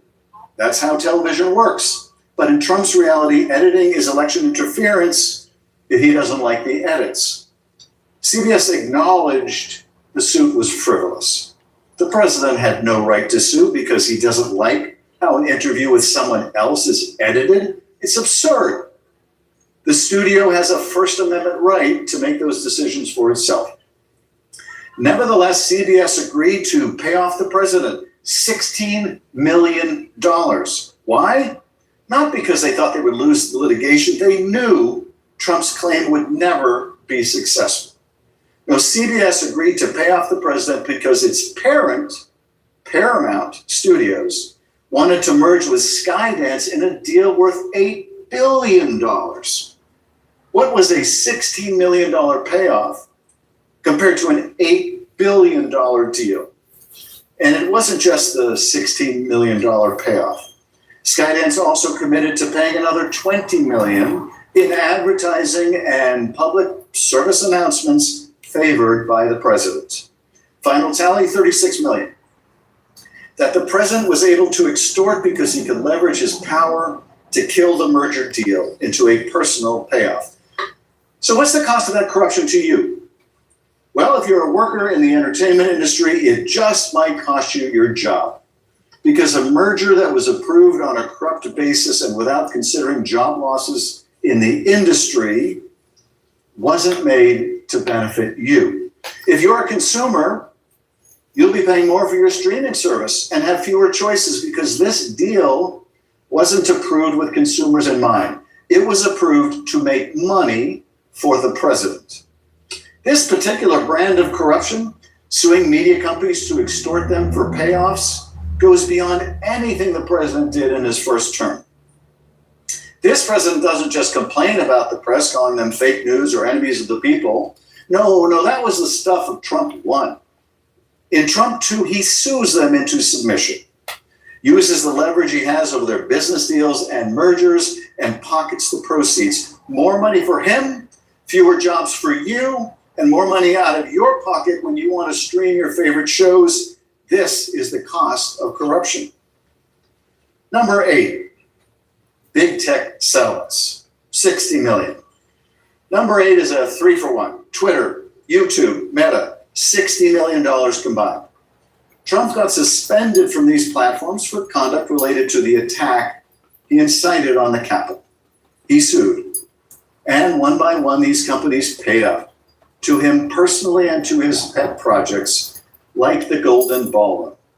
Twitter, now Elon Musk's X, settled for $10 million, a case a district judge had already thrown out, and an appeals court was openly skeptical of. They paid anyway, and the president's response? He went on television to complain it was not enough, it was too low, that he was, quote, looking to get much more money than that. YouTube settled for $25 million, and the flourish of creative accounting, $22 million of it was routed straight to the White House Golden Ballroom project. More on that ballroom in a minute, but Meta, parent company to Facebook and Instagram, they also settled for $25 million. And just to sweeten the pot, they kicked in an additional $1 million to Trump's inaugural fund. So let's recap just this item.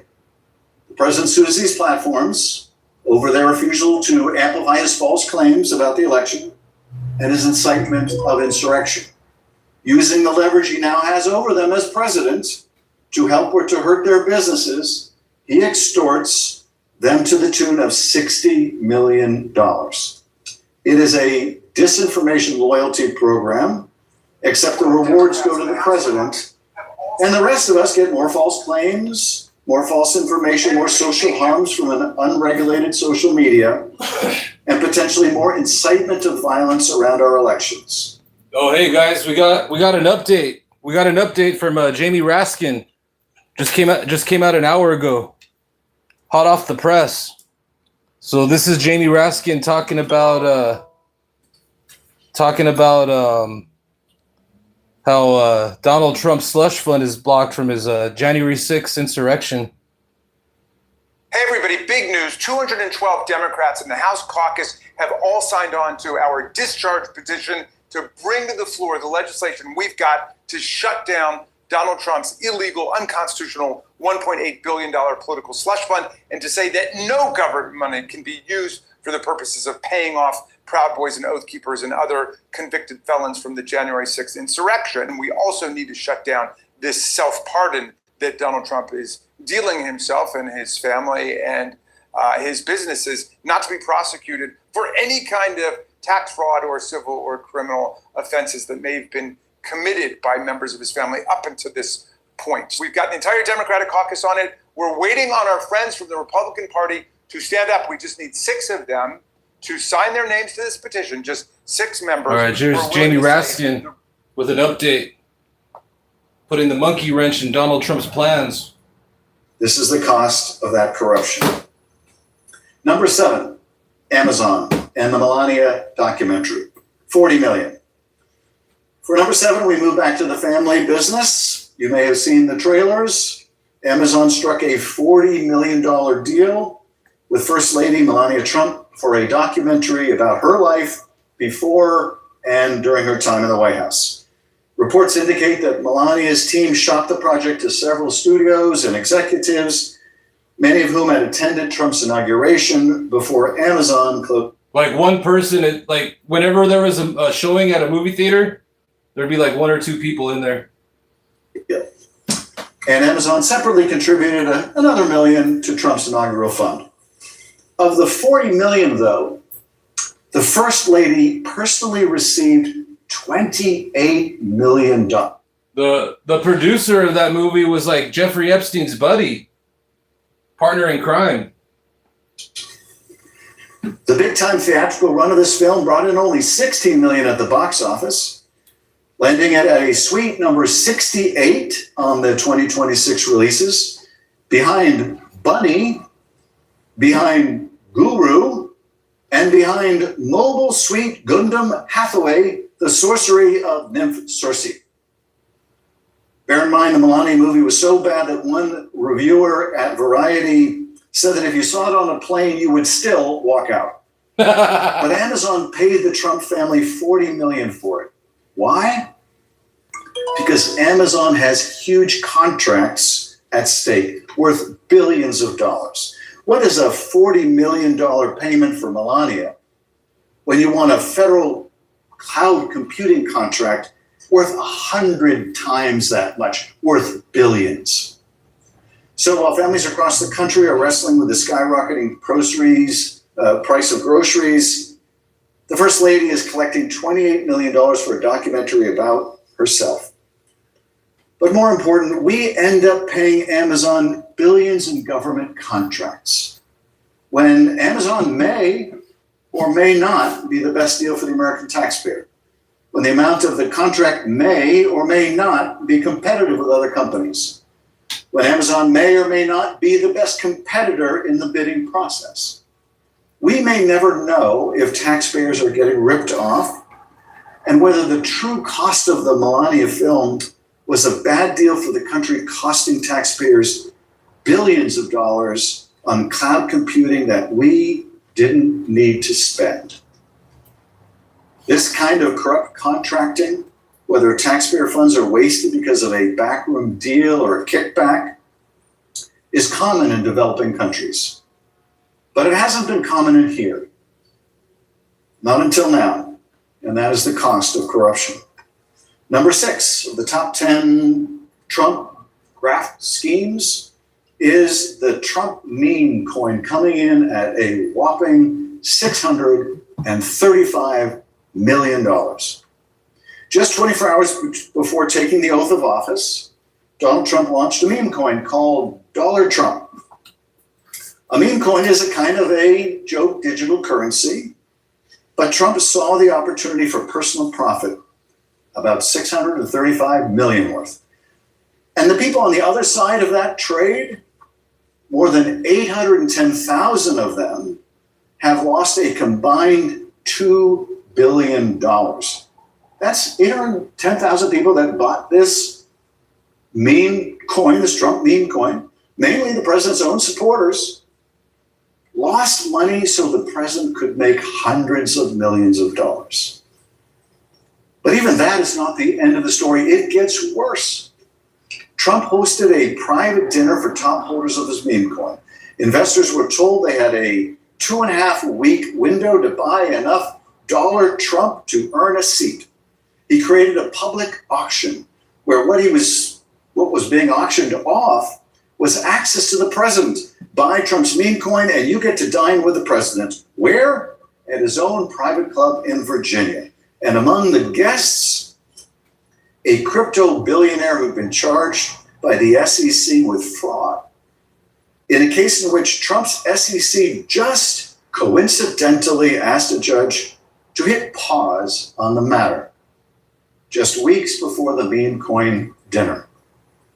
And this March, the case was dropped entirely, dismissed with prejudice, never to be brought again, with the company paying a mere $10 million penalty while admitting nothing.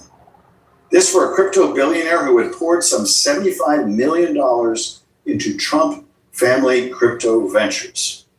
So, to recap this item, the president invents a, by definition, worthless asset, profits while hundreds of thousands of Americans lose their savings buying it, breaks bread with the people his government is investigating for defrauding investors, even as his administration puts an end to the alleged fraudster's potential prosecution. The cost of corruption here, hundreds of millions of dollars go to Trump, hundreds of thousands of Americans lose the value of their purchases, about $2 billion in total, and fraudsters get a pass to commit other frauds on the American people. More money for Trump, more fraud for you. This is the cost of corruption.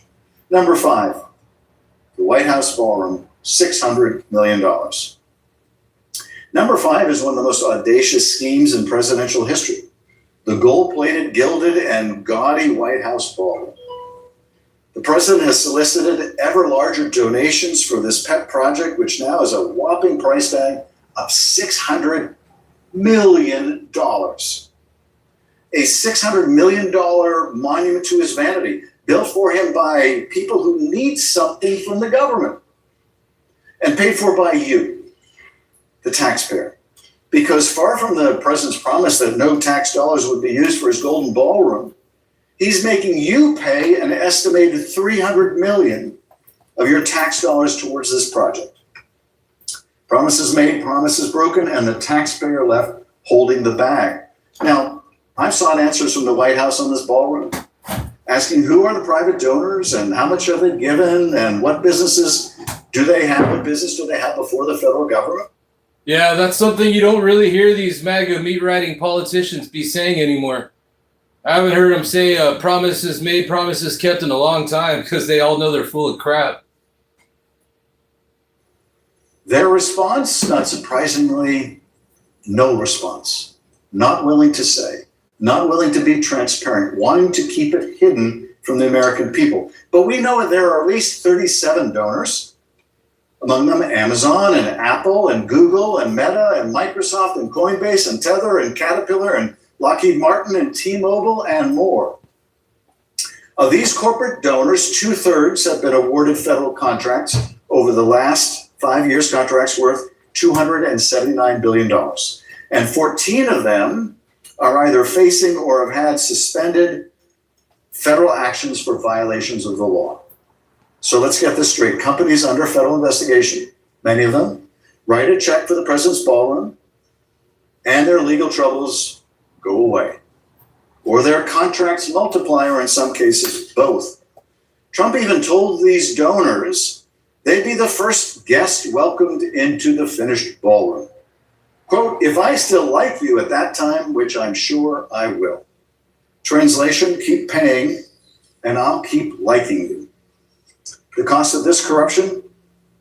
Hundreds of millions in taxpayer funding that could go to building new hospitals in your community, or building new schools, or keeping the ones near you open. Go to a ballroom instead. Hundreds of daycare centers that could have received funding so you don't have to pay so much for childcare, or so there is even childcare in your area. But instead of building roads or bridges, hospitals or healthcare clinics or childcare, the president is building a gaudy gold toll booth in place of the East Wing. And federal contracts are going to the biggest donors, not the best competitors, and that could cost you billions more in taxes. Number 4, of the top 10 Trump grift and graft, the Qatari jet, worth $400 million. Number 4 is the gift that keeps on taking. A $400 million luxury gift gifted by the government of Qatar to serve as Air Force One through the end of Trump's term, and then transferred to Trump's own museum foundation, his to keep. He took his maiden flight aboard it just a few weeks ago, and while the president insists the plane is free, outfitting it to serve Air Force One as Air Force One could cost American taxpayers up to $1 billion in security upgrades, $1 billion for this free jet that he gets to keep, paid for by you, the taxpayer, and his generous friends, the Qataris. And let's not pretend there's nothing expected in return. Trump himself volunteered that the United States provide security for Qatar and will continue to. He also explained that only a stupid person turns down a free, very expensive airplane. Only a stupid person would turn it down. How could he refuse? So a foreign government hands the president a $400 million jet. We pay $1 billion in taxes to make it usable. He keeps it when he leaves office. And if you think that's corrupt, he thinks you're the stupid one. That is not a gift to America. It's a gift to Donald Trump, paid for by the American taxpayer, courtesy of a foreign government that now holds a great deal of leverage over the president. The same foreign government whose wealth fund is investing in developing the Doha Trump International Golf Club, complete with luxury villas and 18 holes of world-class golf. The cost of this corruption? American foreign policy. Our national security interests in the region now skew towards a country that gives the president exorbitant gifts or develops real estate deals with his family. That is not putting America first, but putting it last, well behind his family and personal interests in a plane and golf courses. Which brings us to number 3. Big law firm deals worth $940 million. At 3, the numbers have turned even more staggering. After a barrage of executive orders targeting the legal profession, 9 wealthy law firms struck deals with the administration pledging nearly $1 billion in pro bono services to make those threats go away. Threats to disfavor their clients, threats to take their security clearances away so they couldn't represent other clients, threats to look unfavorably on the mergers their clients want, government contracts or lucrative deals favored by their clients. Now, this money didn't land directly in the president's bank account. This is value he extracted, nearly $1 billion in legal work, redirected to causes he favors, surrendered by law firms who were afraid of what he might do to them if they refused. And who negotiated these deals? Reportedly Boris Epshteyn, the president's personal lawyer, not a government official, a private citizen allegedly shaking down America's largest law firms on the administration's behalf. $940 million extracted under threat, and all too easily complied with by firms that were unwilling to take a step. Protection racket. What is the cost of this corruption? Well, law firms are silenced from representing clients whose interests may be averse to the president. That might be you one day. Business is unable to get counsel because these law firms are too scared of crossing a vindictive president. That business may be your business one day.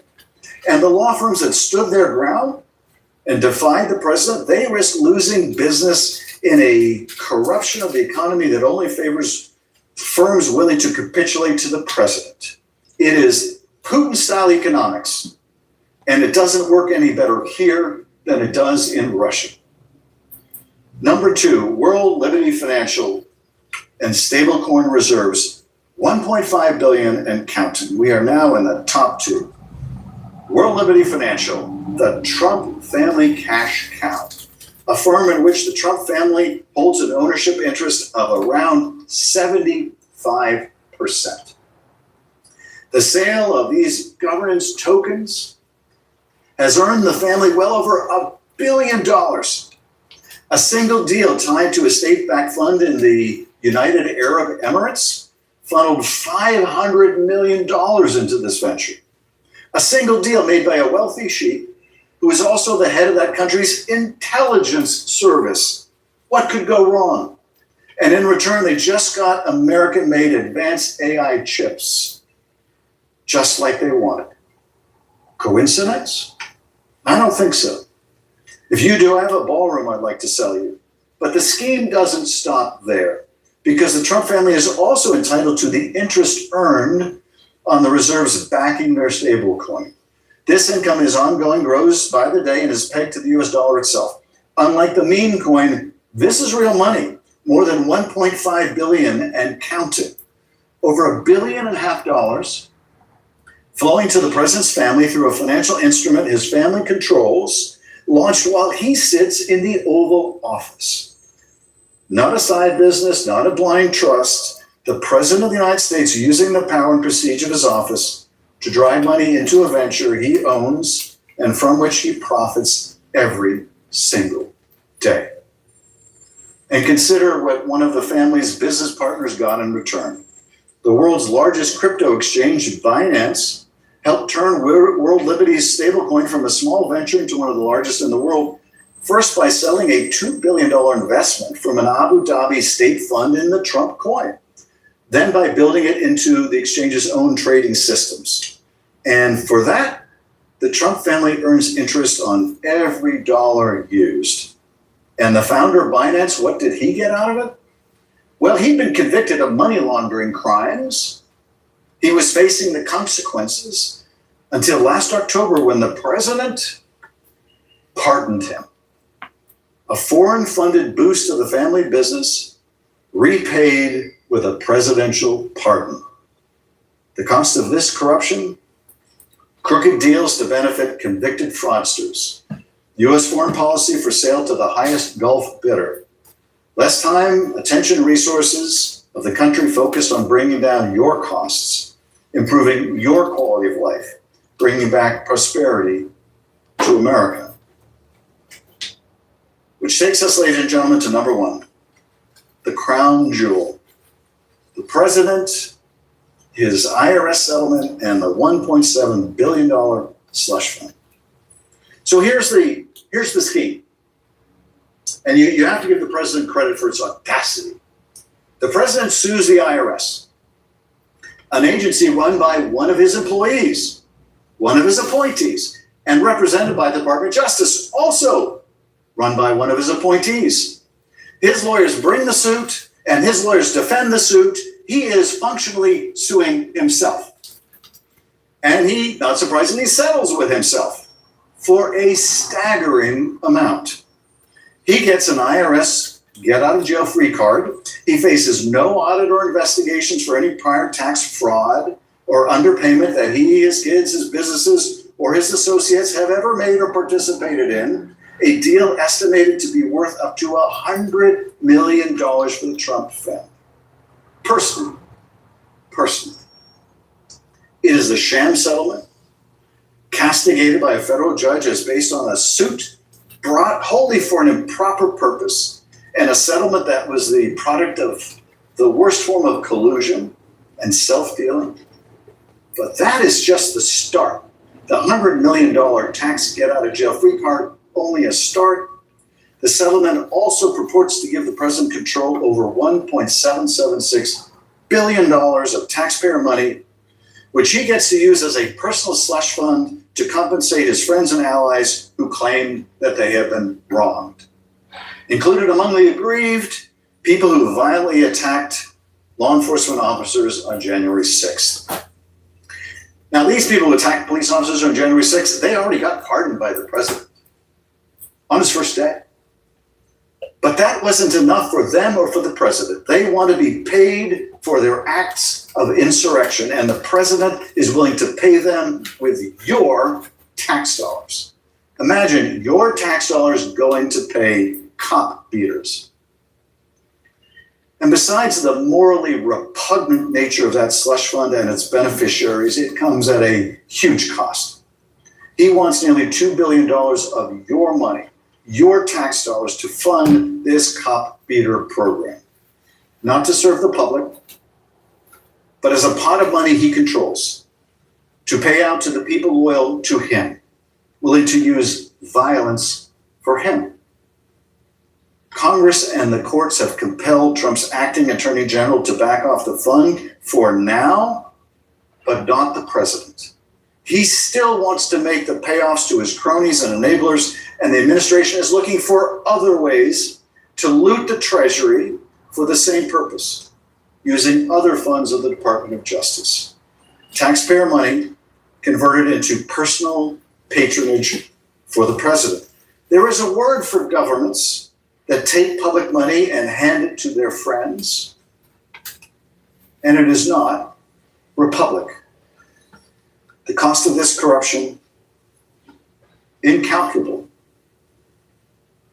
Besides misappropriating billions of your money, it is also rewarding people seeking to overturn a free and fair election. If it succeeds in encouraging others to do so in the next election, the cost to you just may be our whole democracy. So let's add it up. Overseas licensing, 23 million. Media lawsuits, 36 million. Big tech settlements, 60 million. Amazon and Melania, 40 million. The meme coin, 635 million. The White House ballroom, 600 million. The Qatari jet, 400 million. Big Law, $940 million. World Liberty Financial, $1.5 billion and counting. The IRS giveaway and slush fund, $1.7 billion and $100 million, for a grand total of $6 billion. And that, fellow Americans, is just the top 10. That doesn't include the Trump wine sold at the Coast Guard exchanges. It doesn't include Don Jr.'s executive branch club. It doesn't include the Trump resort in Qatar or the Trump hotel in Belgrade. It doesn't include Don Jr.'s $2.6 million in a drone company that just got coincidentally landed an Army contract. And it doesn't even include all the stock trades of the president. The president's own filing shows 3,642 trades in just the first 3 months of the year. 58 trades every single market day. Up to $750 million worth of trades. Think about that. The man who's supposed to be running the country, instead he's running a trading desk. And what a trader he is.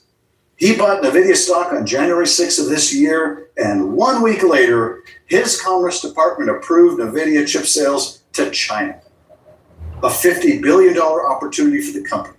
He bought more NVIDIA in February. A week later, NVIDIA announced a blockbuster deal with Meta.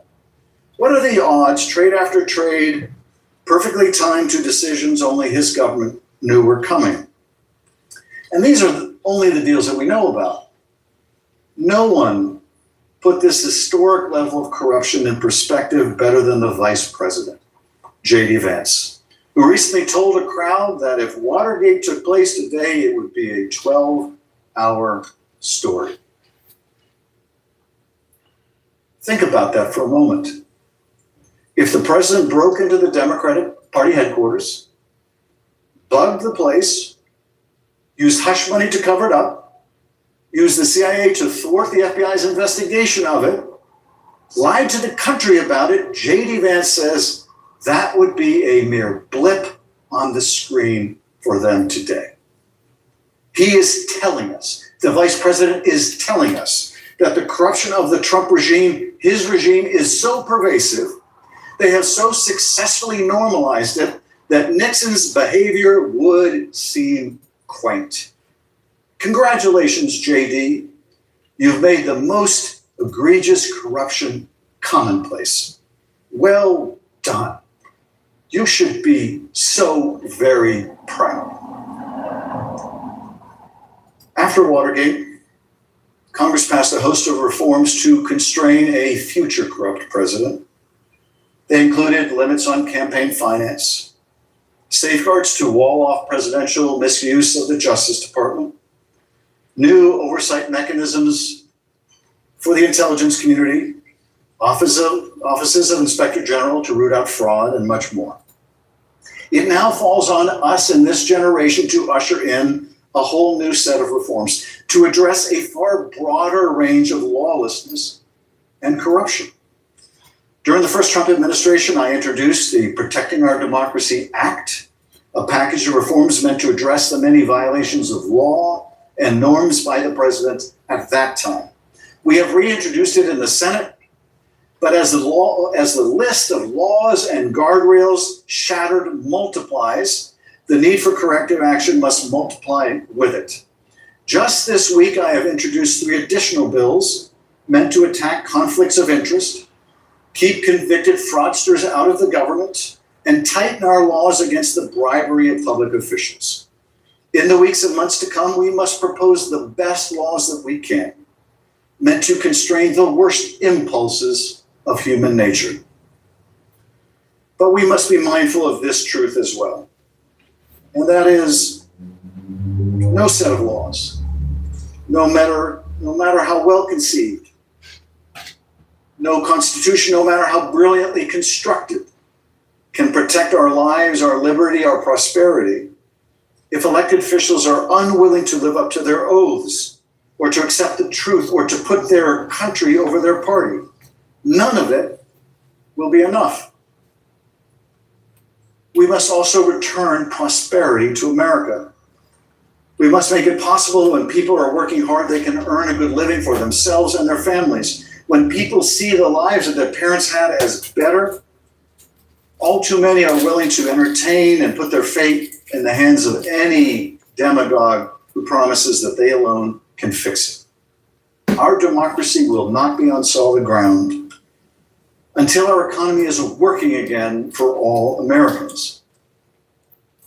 When the founders gathered in Philadelphia in the sweltering summer of 1787, they debated a great many things. But one fear united them across every divide: the fear of corruption. They had just thrown off a king. They had risked everything, their lives, their fortunes, their honor, to build something new. A republic, a government of laws, not men. And they knew, with a clarity born of hard experience, that a republic would not long in. Yeah, the founding fathers were Antifa. If leaders used public power for private gain. That's why they wrote a constitution of checks and balances, one that set the ambition of one branch of government against the other, and included provisions meant to address the personal weaknesses and failings of a president, any president.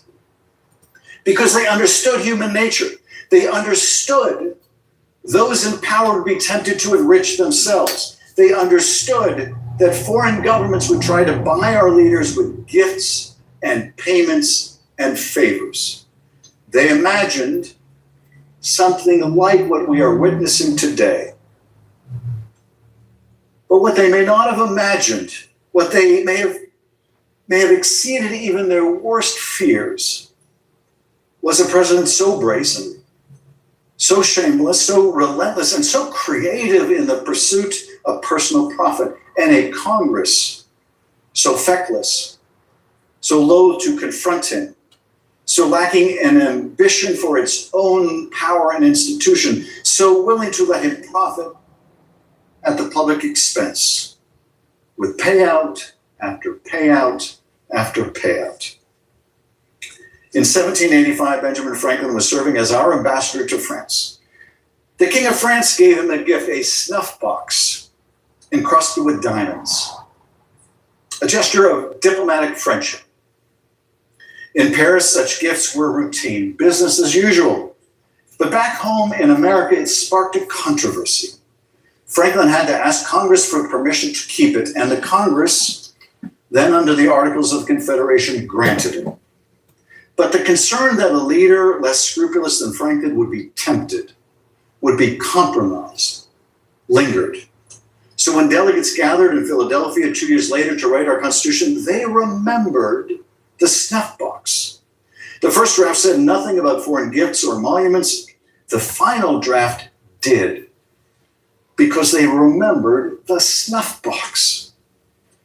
Edmund Randolph, one of the Constitution's framers, later explained it this way: this restriction was provided to prevent corruption. A box was presented to our ambassador by the king of our allies. It was thought proper in order to exclude corruption and foreign influence to prohibit anyone in office from receiving or holding any emoluments from foreign states. They wrote it into the Constitution because of a snuff box. Imagine. And now we have a president accepting a $400 million jet? Can you imagine what the founders would have thought of that? We have a president earning more than $1 billion from a cryptocurrency company his family controls, funded in large part by foreign interests. The founders understood that once you accept the first gift, the second becomes easier, and the third, and soon you're not making decisions based on what's right for the country, you're making them based on who's been generous to you as president. My colleagues, the White House has become a marketplace, and the presidency a crooked family business. Every one of these transactions, the dozens we know about and the many more we surely don't, raises profound questions about the influence of foreign governments and the buying and selling of American policy, American justice, and American democracy itself. Every single day this continues, our democracy is weakened, our institutions are compromised. The office of the presidency is degraded, and the costs come out of your pocket. Out of your pocket. But here's the thing. The founders, in their warning to us about corruption, also gave us the tools to fight it. They gave us a free press to investigate and expose it. They gave us a separation of powers so that no branch could become too powerful. We have those powers in this body. In this body to stop it, if only we will use them. And they gave us, above all, a government of the people, the ultimate authority, the final word. And it will take all of us demanding something better, voting for something better, refusing to accept that this is normal or inevitable or just the way things are. A 12-hour story. Our story is not 12 hours long, but 250 years old.